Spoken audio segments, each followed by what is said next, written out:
میرا سوال ہے کہ جیسے بعض واقفات کی شادیاں ہو جاتی ہیں یا ان کے نکاح ہوتے ہیں، بڑی اچھی بات ہے۔ تو تو آپ ایسے نصیحت بتا سکتے ہیں کہ جیسے وہ آنے والی زندگی میں وہ کیسے اپنی آنے والی زندگی گزاریں؟ پہلے تو یہ ہے کہ اپنے ماں باپ کو خود بھی کوشش کریں ایسے لڑکے سے شادی ہو جو نیک ہو،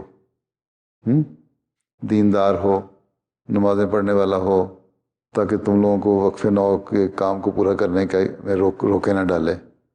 دوسرے یہ کہ جب شادی ہو جاتی ہے تو مختلف طبیعتیں ہوتی ہیں، اپنے آپ کو ایڈجسٹ کرنا مشکل ہو جاتا ہے، اس لیے نہ کوئی پرفیکٹ نہیں ہوتا ہے، یاد رکھنے ہر ایک میں تھوڑی تھوڑی کمیاں، برائیاں، خامیاں ہوتی ہیں، ٹھیک ہے؟